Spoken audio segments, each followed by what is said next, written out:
بسم الله الرحمن الرحيم والصلاة والسلام على أشرف المرسلين. Salam alaikum. Bonjour tout le monde. Aujourd'hui, on va voir ensemble un sujet d'examen, un examen de rattrapage l'année 2021, traitement avancé du signal. On va commencer par l'exercice numéro 1 sur 10 points. Donc, dans cet exercice, vous avez soit un filtre numérique représenté par l'équation aux différences finies suivante. Nous avons y de k égale x de k moins 1 moins x de k moins 2 plus 3 sur 4 y de k moins 1 moins 1 sur 8 y de k moins 2. La première question vous demande de trouver sa fonction de transfert h de z. Trouver sa fonction de transfert h de z. Deuxième question, on vous demande de trouver la réponse impulsionnelle h de k. Trouver la réponse impulsionnelle h de k. Troisième question, trouver les pôles et les zéros. Trouver les pôles et les zéros. Et est-ce que ce système est un filtre, est-ce que c'est un filtre stable ou non? Quatrième question, si vous avez une entrée x de k est égale l'échelon u de k. On vous demande dans ce cas de déterminer la sortie y de k. On passe l'exercice numéro 2.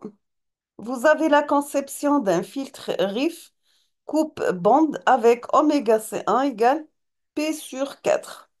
Oméga C2 égale 3pi sur 4. La première question vous demande de déterminer la réponse impulsionnelle HD de K.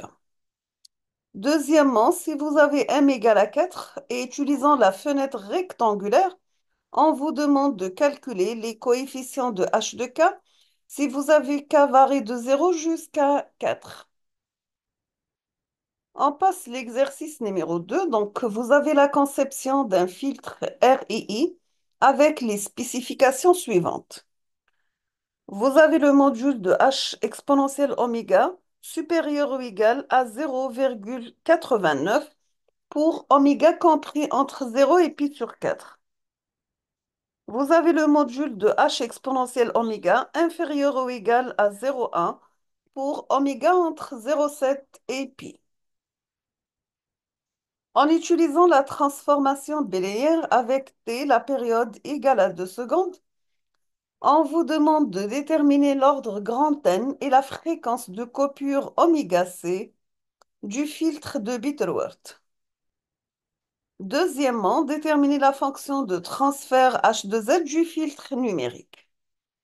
Vous avez pour logarithme de 10 à la puissance moins 0,1 la réponse impulsionnelle R de P moins 1 divisé par 10 à la puissance 0,1 AC-1 sur 2 log décimal oméga P sur oméga S, sachant que la pulsation de coupure égale oméga P divisé par la racine d'ordre 2n de 10 à la puissance 0,1 RP moins 1.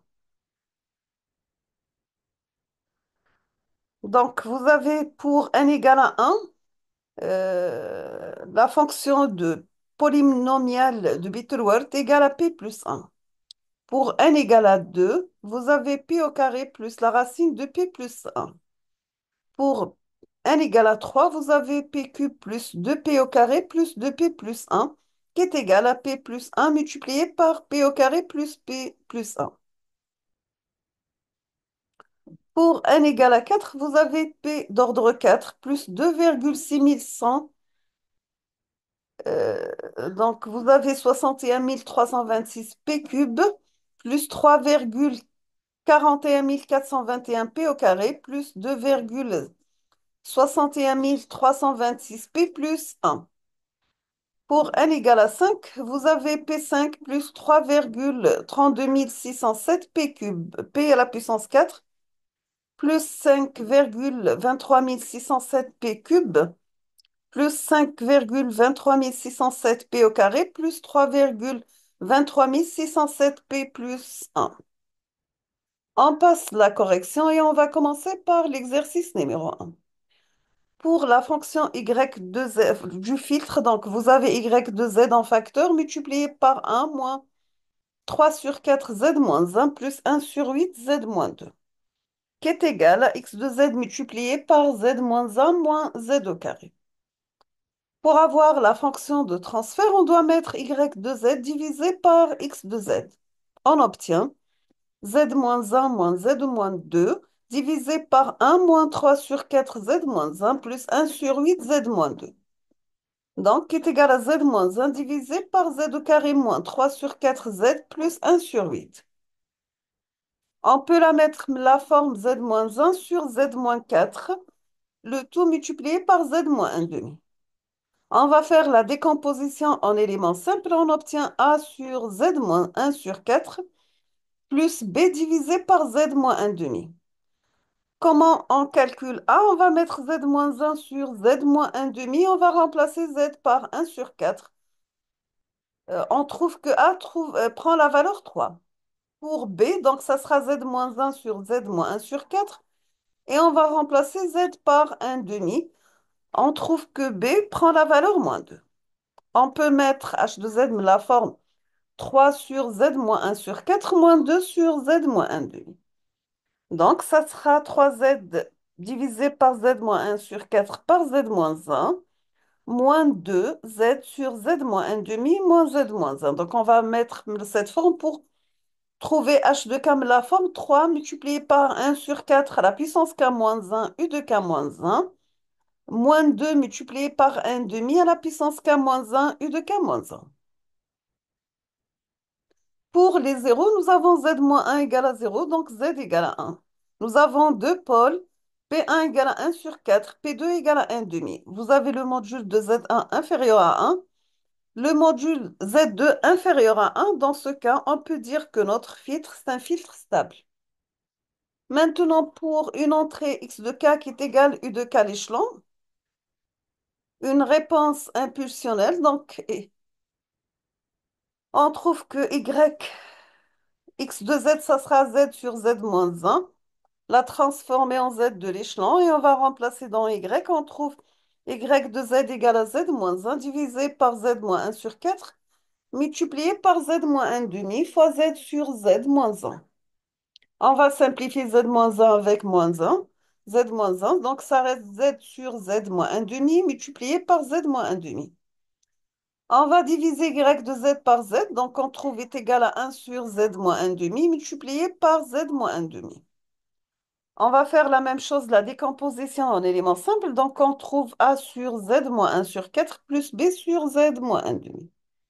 Après simplification, comme la question numéro 1, on trouve la valeur de a égale à moins 4 et la valeur de b égale à 4. Donc, on remplace dans y de z, ça sera moins 4z sur z moins 1 sur 4 plus 4 multiplié par z divisé par z moins 1 demi. La transformer en z inverse, ça sera y de k qui est égal à moins 4 multiplié par 1 sur 4 à la puissance k, u de k, plus 4 multiplié par 1 demi à la puissance k, u de k.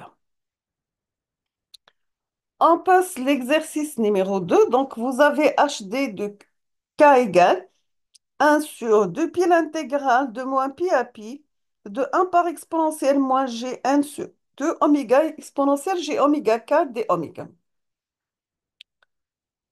On va mettre HD de Cam la forme de la somme de trois intégrales.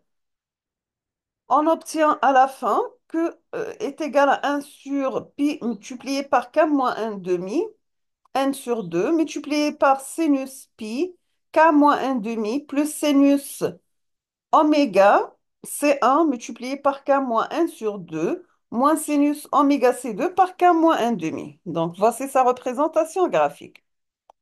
Maintenant, si on va mettre m égale à 4, donc on obtient pour k égale à 0, h de 0, ça sera sinus pi par moins 2 sur pi moins 2, plus sinus pi sur 4 multiplié par moins 2 divisé par pi moins 2, moins sinus 3 pi sur 4 par moins 2 sur pi multiplié par moins 2. Après simplification, on trouve h de 0 égale à 1 sur pi. La même chose pour k égale à 1, on va remplacer h de 1. Après simplification, on trouve h de 1 égale à 0. Pour k égale à 2, donc h de 2 prend la valeur 1. Pour k égale à 3, h de 3 prend la valeur 0. Et pour h égale à 4, h de 4 prend la valeur 1 sur pi. On va s'arrêter ici. Dans la prochaine vidéo, on va terminer la suite, Inch'Allah. Merci beaucoup pour votre attention et à la prochaine vidéo.